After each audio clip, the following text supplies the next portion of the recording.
मेवात का इससे बड़ा कोई दुर्भाग्य नहीं हो सकता। मैं आपको भी बता देना चाहता हूं कि मेवात के किसी भी सीएचसी में एक भी लेडीज डॉक्टर नहीं है।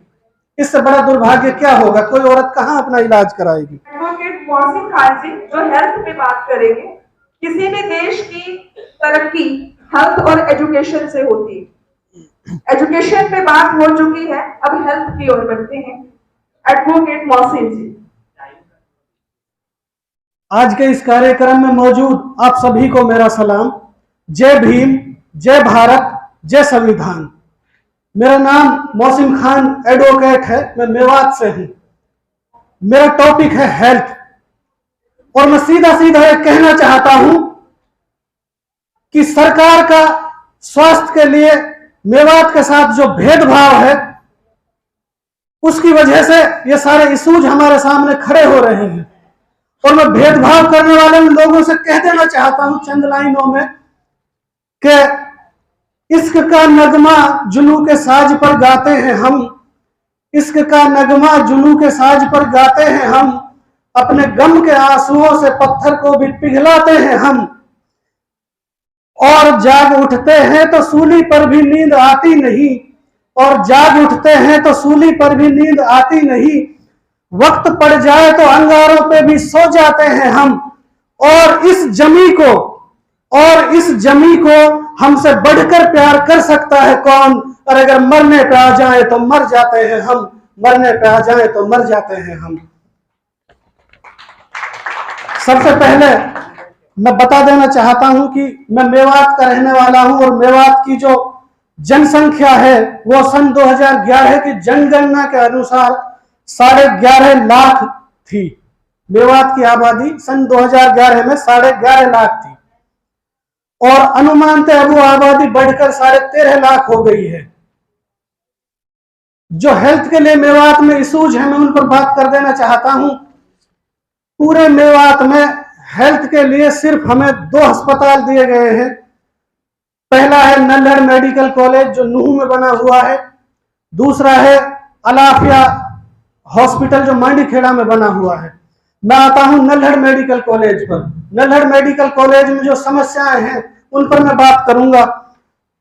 सबसे पहली बात तो यह है कि हमारा जो मेवात इलाका है वो देहात और कम पढ़े लिखे लोगों का इलाका है, जहां किसान मजदूर किस्म के लोग रहते हैं। उनमें जागरूकता भी कम है और उनमें एजुकेशन भी कम है। दूसरा, जब ये लोग अपनी किसी भी बीमारी का इलाज कराने के लिए मेडिकल कॉलेज नल्हड़ में जाते हैं तो वहां पर जाकर पता चलता है कि डॉक्टर ही नहीं है।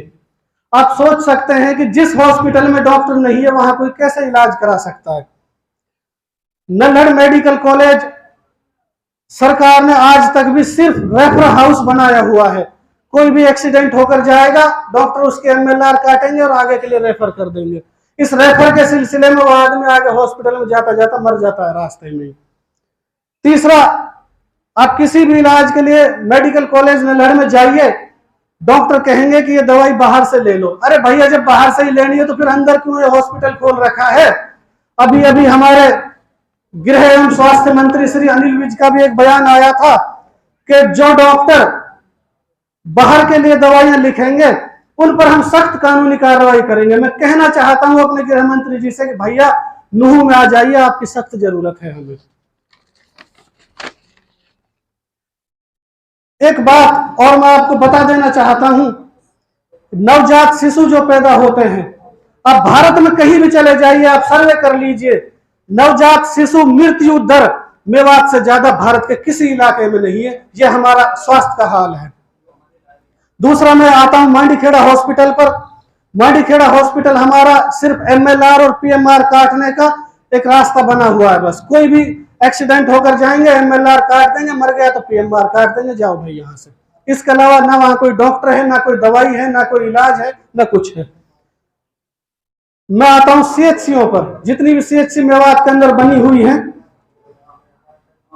मेवात का इससे बड़ा कोई दुर्भाग्य नहीं हो सकता। मैं आपको भी बता देना चाहता हूं कि मेवात के किसी भी सीएचसी में एक भी लेडीज डॉक्टर नहीं है। इससे बड़ा दुर्भाग्य क्या होगा? कोई औरत कहां अपना इलाज कराएगी? और सीबीसी कंप्लीट ब्लड काउंटिंग जो टेस्ट होता है मेवात के एक भी CHC सेंटर में आज तक CBC चेक करने की कोई मशीन ही नहीं है। ये हमारे स्वास्थ्य का हाल है। मैं आता हूं PHC पर। जितने भी हमारे PHC सेंटर हैं मेवात में, उन सभी में एक भी महिला डॉक्टर नहीं है, किसी तरह की कोई सुविधाएं नहीं है। दूसरा, मेवात में ट्रॉमा सेंटर नहीं है।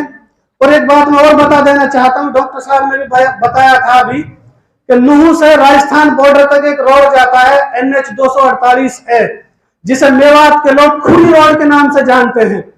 उस खूनी रोड पर हर रोज 1 से 2 मौत सिर्फ और सिर्फ सड़क दुर्घटना में होती है। हर रोज 1 से 2 मौत। हम लोग, मेवात के सभी लोग, इन मौतों को सरकारी हत्याओं का नाम दे रहे हैं।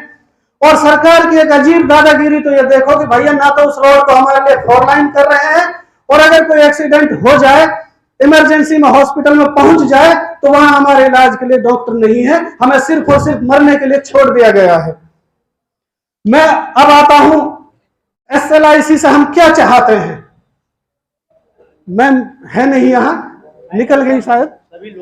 मैं मांग करता हूं SLIC से, जो मेरी पहली मांग है कि हमारी इन सभी समस्याओं को आप सरकार तक पहुंचाने का काम करें, और जहां हमारी मदद की जरूरत रहेगी हम आपके साथ खड़े रहेंगे। दूसरा, मेरी SLIC से मांग है कि राजस्थान में जिस तरह हरियाणा में राइट टू एजुकेशन एक्ट बना हुआ है, और मेरे लिए खुशनसीबी है कि राइट टू एजुकेशन एक्ट पर भारत का पहला मुकदमा डालने वाला वकील मैं हूं, उसी तरह राजस्थान में भी राइट टू हेल्थ एक्ट बना हुआ है, यानी कि स्वास्थ्य का अधिकार।